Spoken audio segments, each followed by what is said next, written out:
Good morning, guys. So we are JTF2, and my name is Pratik Dakal. I am the coordinator of this group, and altogether we are 8 members. So there is Nikhil, Jaitas, Aman, Simon, Taranjit, Mohit, and Mandip. The title of our project is Smart Door using Raspberry Pi and WebSocket. So the opportunity for this is we're gonna use remote access control. So for this system, our system can be remotely controlled, and we can integrate the system in a home environment and set up this.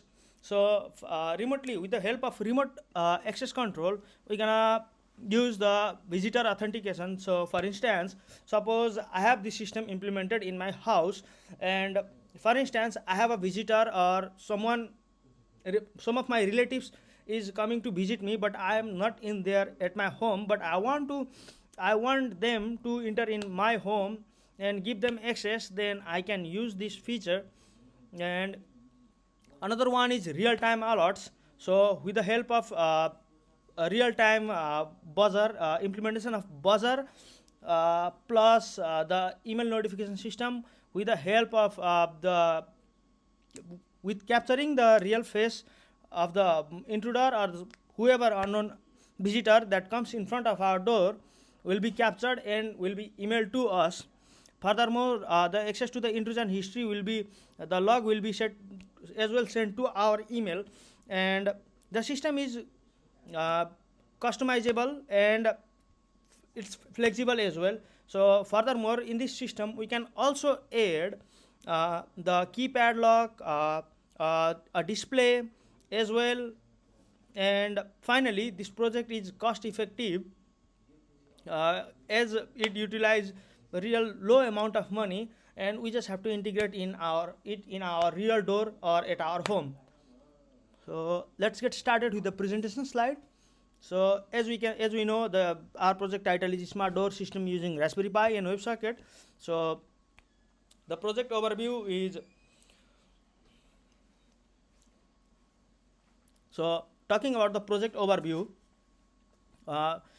we are using a Raspberry Pi with the Pi OS, Raspberry Pi camera. We're gonna use the relay model for the electronic circuit. We're gonna use the solenoid lock. We're gonna use the buzzer, and we're gonna use battery to give the power to battery. To give power to the solenoid lock to function. So talking about the flowchart, so this is the flowchart of a fully fledged system that's implemented. For instance, our system is fully fledged and implemented, and so how the system is gonna work is, if we start our project, and if the person is detected, and if it start recognizing the person, then it's gonna unlock the door and start a timer countdown. So for the smart audit, we also have the smart audit, which is a which is time management system. So it is like, for instance, I unlock the door, so for how long the door is gonna open, so it's that. And for this, the smart timer countdown is 10 seconds. So if the timer is up, then the door is gonna lock and the system is gonna loop. But if the timer is not off, if the timer countdown is not up, then the door will remain open. So let's get back to face recognition. So if an unauthorized user, or if the system doesn't recognize the person in front of the door, then it's gonna trigger the physical alarm, which is the buzzer that's inbuilt to our system, and also it's gonna send the email and log to the owner. Furthermore, the success criteria for this project is, the first one is we're gonna go and register the new user, and furthermore train the user data as well. The second one is we're gonna go and try to see whether or not the system is gonna recognize the registered user, and we're gonna go over to the alert section where we're gonna go and see if it's gonna recognize us or not. And the final one is remote access control. So the first one, so let's get started with the new user registration. So to set up the system for the first time, So you're gonna use the facet.py, which is based on the Python. The program is coded in Python, and the system was automated as well. But for this, so to show how the system works, I have used the I have commented all those codes to manual mode, and we're gonna show how the system will work. So let's get started with new user registration. So let me go to the project folder. So it's gonna over here. So this is our project, and the project is facet.py. So let me open this one with Thony. I like the Thony editor. So for this, I have my friend Simon over here. So I'm gonna go and register Simon as a registered user in the dataset. As we can see, we have a folder dataset of Simon over here. So I'm gonna go back and go to my code, and as you can see, the name is Simon as well over here. So let's run the program and let's see how we're gonna register the user. So before that, I'm gonna leave the camera open, and I'm gonna explain a little bit of code. So as we can see, I have imported the sub process as well. With the help of this sub process, we can automate the system by importing the train model.py and automate the training process. But for now, to show how the system works, I have commented it and do it manually. So Simon, are you ready? Yep. Yeah. So let me go and start. So we're gonna register the photo of Simon in the data set. So to take the photo of Simon, as we can see in the code, press space to take a photo. So Simon, can you align yourself to the frame? Can you look at straight to the camera? Yeah. Okay. So I'm gonna go and take the picture now. 3, 2, 1. Can you turn right? Thank you. Can you turn left? Thank you. Can you look straight ahead? Can you look down to the system? Yeah.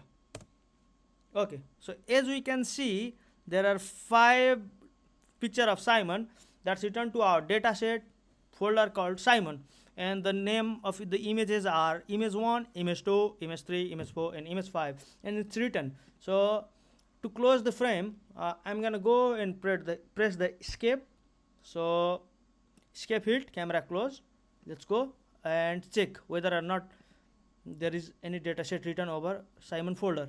So as we can see, there is Simon image 1, image 2, image 3, image 4, image 5. So it's already over there.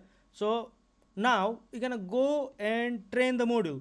So we're gonna go and train the dataset. So let me run this one again with Thony, and as you can see, there is train module. So we have already done the first start. Now we're gonna go with the train module, and we're gonna go and run the training process now. So as we can see, run train model.py. Let's wait for a while the program trains the system. So as you can see, 1 out of 2 out of 3 out of 4 out of and 5 out of 5 images are trained. So let's go back and see what's the changes over here. As we can see, after running the train model, we can see the encoding.pickles. So basically this compiles all those face data set of the recognition pattern, and it's gonna also store the error process as well. So as we can see, our system, we have already run the face sort, and we have already trained those capture faces of our friend Simon. So let's go and let's try to identify whether or not the system will recognize Simon as a registered user or not. Sorry. So I just need to open this one with Thony as well. I love this editor. Now, let's see how the program works. Okay, so my friend Simon is over here in front of the door. So as you can see, our system can recognize our friend Simon, and let's try the same with me. So let's see if it will recognize me or not.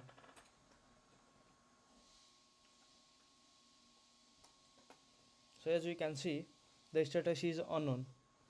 So the system is working properly. So let's go over for now So as we can see, the registered user face recognition, it's done. So it can recognize the known user and it cannot recognize the unknown user. So so for the final part, let's go for the final part of unregistered user alert and all those alert messages. Let's go and run main.py. So let me run the program.